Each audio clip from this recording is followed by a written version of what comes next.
wabarakatuh. Waalaikumsalam warahmatullahi wabarakatuh. Ya, tetap semangat ya, walaupun hari ini sudah sangat siang, kita harus tetap semangat untuk mengikuti proses pembelajaran. Apa kabarnya Nah hari ini Nah?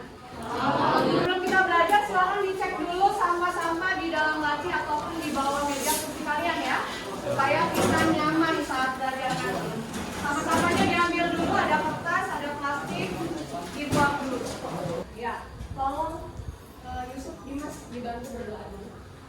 Baiklah, sebelum mulai kegiatan hari ini, marilah kita membaca doa menurut agama dan kepercayaan masing-masing. Berdoa dimulai. Saya tidak hadir hari ini. Rehat dengan Revalina. Ya, kita tolong dulu coba materi kita sebelumnya kita sudah belajar apa? Silakan. Ya, silakan Hafiz. Masalah tenaga kerjaan. Masalah tenaga kerjaan apa saja Hafiz yang sudah kita pelajari? Satu, tingkat pengangkatan yang tinggi. Dua, jumlah angkatan kerja yang tinggi. Tiga, penyebaran angkatan kerja yang kurang rata. Empat, pendidikan dan keterampilan yang rendah. Lima, kesejahteraan karyawan yang kurang maksimal. Dan enam, pembayaran upah yang rendah. Iya, bagus ya. Tapi sudah bisa mengingat materi yang sudah disampaikan di pertemuan kita sebelumnya. Jadi di sebelumnya kita sudah belajar mengenai masalah ketenaga kerjaan ya. Nah, hari ini gua harapkan kalian tetap belajar ya untuk semangat sampai nanti akhir pembelajaran kita selesai ya.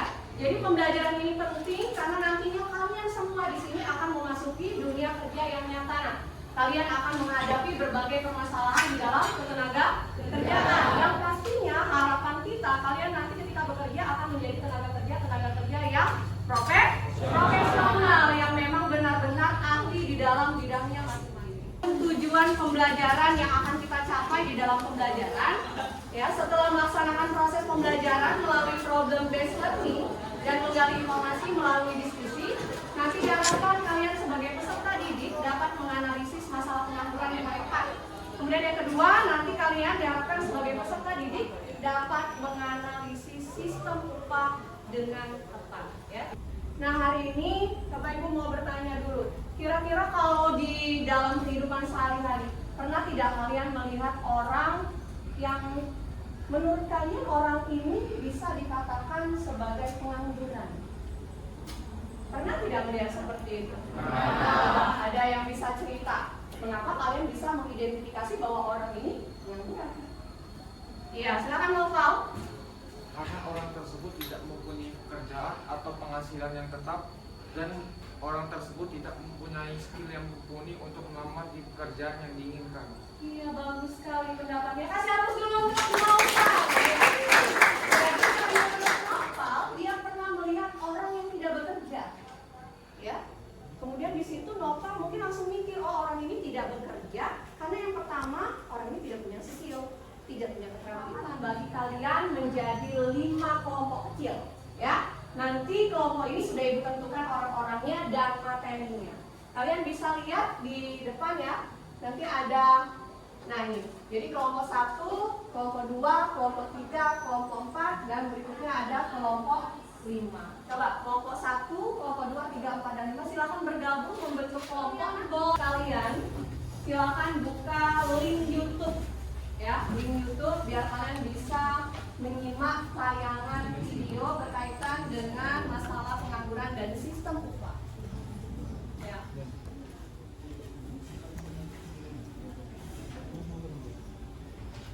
Nah, silakan disimak ya. Sudah dapat link YouTube-nya? Ya. YouTube-nya itu. Suara siapa itu? Vera ya. Nah, oke, jadi ini mewakili Ibu untuk menjelaskan kepada kalian ya. Silakan didengarkan.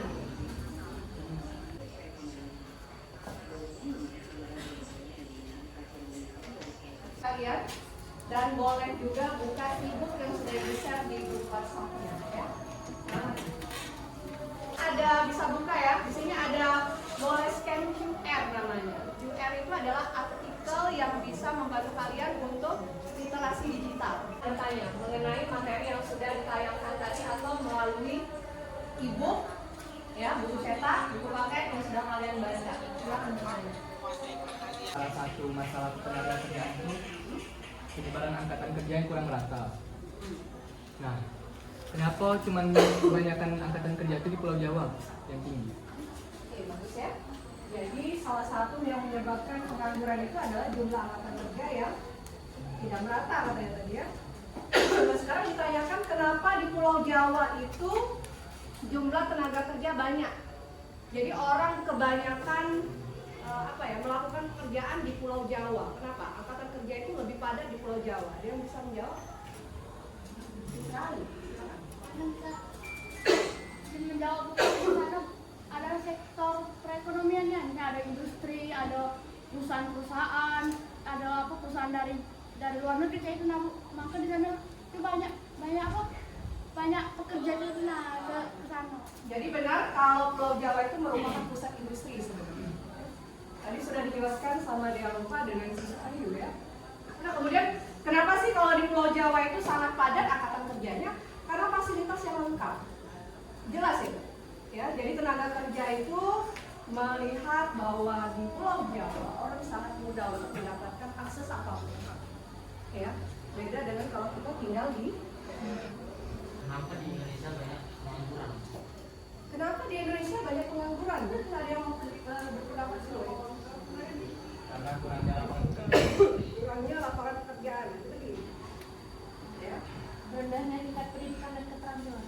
Iya, jadi Saya manusia yang kurang. oke bagus. Dari Atau kemampuan.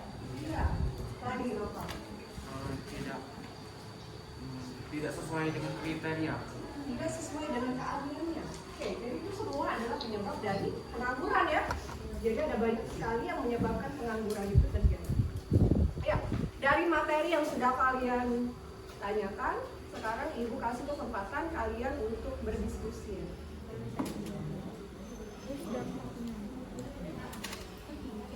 Dari apa yang sudah kalian kerjakan di dalam LKPD-nya, LKPD-nya adalah Lembar Kerja Peserta Didik Elektronik ya. Jadi kalian sudah bisa mengakses lewat WhatsApp group melalui link juga tadi ya.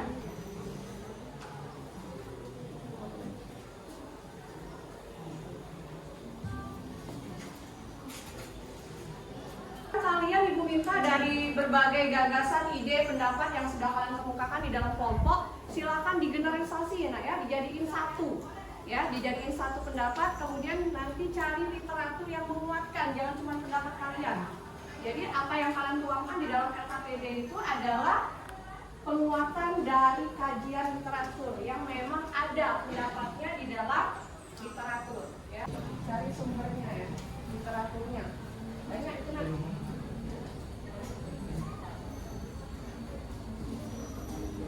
Bukan dulu yang hari ini ya, kelompok satu. Ya, coba kelompok satu simpulkan apa yang sudah didapatkan dari hasil diskusinya hari ini. Tentang pengangguran terbuka. Ya, Jadi pengangguran terbuka itu seseorang yang bekerja tapi secara sukarelawan atau tidak digaji karena pekerjaan yang tidak sesuai dengan skill dan keterampilannya. pengangguran terbuka ya. Pengangguran terbuka itu adalah orang yang rela menganggur katanya. Karena pekerjaannya tidak sesuai dengan skill atau keahliannya. Oke, jadi pengangguran terbuka itu sebenarnya rela menganggurnya itu karena umumnya lapangan pekerjaan itu tidak tersedia. Nah. Oke, kelompok dua mana? Silakan nak kesimpulan sementaranya dari hasil pembelajaran hari ini. Kesimpulan sementaranya itu dari pengangguran musiman. Kami dapat pengertian, dampak, penyebabnya. Kalau pengertiannya itu ada dua, misalnya pengangguran musiman itu adalah secara umum itu kegiatan ekonomi jangka pendek yang mengakibatkan seseorang harus berhenti dari pekerjaannya. Ada juga secara sederhana, Bu. Untuk secara sederhananya, pengangguran musiman adalah pengangguran yang terjadi karena kondisi menganggur dan keadaan fluktuasi pergantian musim. Ada waktu yang tidak terpakai karena tidak ada pekerjaan dari musim yang satu ke musim lainnya. Kesimpulan kelompok dua ya. Pengangguran struktural merupakan salah satu jenis pengangguran yang terjadi karena adanya penurunan struktur ekonomi pada suatu wilayah atau negara. Misalnya, perkebunan sawit yang dialihfungsikan menjadi pabrik. Para pekerja yang menganggur terlalu lama perlahan akan kehilangan keterampilan mereka, dan kondisi ini menyebabkan peningkatan pengangguran alami yang lebih tinggi lagi. Iya, jadi pengangguran struktural adalah perubahan struktur Misalnya yang tadinya perekonomiannya adalah pertanian berubah menjadi industri misalnya ya. Jadi kesimpulan yang kami dapat, kami membahas 4 materi: pengangguran voluntari, involuntari, sistem upah produksi, dan sistem upah bagi hasil. Kalau pengangguran voluntari adalah pengangguran terbuka yang bersedia untuk menganggur namun mampu untuk bekerja karena sudah merasa cukup. Dan untuk pengangguran involuntari itu adalah pengangguran terpaksa yang bekerja untuk sesuatu pekerjaan tertentu tapi sebenarnya pekerjaan itu tidak ada. Lalu ada sistem upah produksi, yaitu pemberian upah disesuaikan dengan peningkatan produksi. Jika meningkat 10%, maka tingkat upah juga meningkat sebesar 10% dan sebaliknya. Lalu yang terakhir, sistem upah bagi hasil, pembayaran berdasarkan jumlah hasil produksi yang dilakukan pekerja dalam waktu tertentu. Jadi bahasannya adalah pengangguran sukarela dan tidak sukarela ya, voluntari dan involuntari. Tadi dikatakan bahwa pengangguran sukarela itu memang tidak ada paksaan dari tenaga kerjanya sendiri yang tidak mau bekerja ya. Nanti kalian lihat link pengetahuan, Ibu sudah menyiapkan soal di sana ya. Ada link mengenai post test pengetahuan, silakan dibuka, dikerjakan dulu ya. Ada soal-soal yang sudah disediakan melalui link Google Form kalian. Silakan dikerjakan. Dapat linknya? Buka. Ya. Dilengkapi nama kelas, kemudian dikerjakan ya. Post testnya berdasarkan materi yang sudah dibahas hari ini. Ya. Link kuesioner motivasi.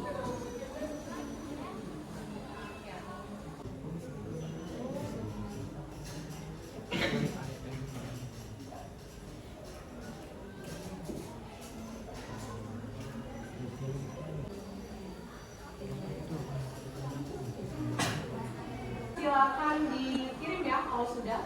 Ya. Link refleksi. Ya, boleh. Link refleksinya sekarang buka. Link refleksi ini untuk melihat Yang satu. link refleksi 1 ya. Link refleksi ini untuk melihat apa saja yang sudah kalian dapatkan dari proses pembelajaran dan apa saja yang perlu kalian upayakan lagi di pertemuan berikutnya ya. Coba buka dulu link refleksinya. Nah, isi ya. Isi dulu, isi dulu. Baiknya untuk pembelajaran hari ini, Ibu mengucapkan terima kasih banyak atas partisipasi kalian, kerjasama kalian di dalam proses pembelajaran. Harapannya nanti di pertemuan berikutnya, ya tugas kalian yang ada di hari ini bisa dikerjakan dengan maksimal ya. Nanti di pertemuan berikutnya kita akan melanjutkan dengan presentasi materi dari hasil diskusi hari ini. Sebelum kita akhiri pembelajaran hari ini, Yusuf, Dimas, baca doa dulu. Baiklah, duduk siap gerak. Sebelum kita akhiri kegiatan hari ini, marilah kita membaca doa menurut agama dan kepercayaan masing-masing. Berdoa dimulai. Alhamdulillahirrahmanirrahim. Terima kasih untuk Yusuf Dimas. Untuk hari ini Ibu akhiri dengan kita sama-sama membaca lafaz hamdalah. Alhamdulillahirabbil alamin. Ya, Ibu ucapkan wassalamualaikum warahmatullahi wabarakatuh.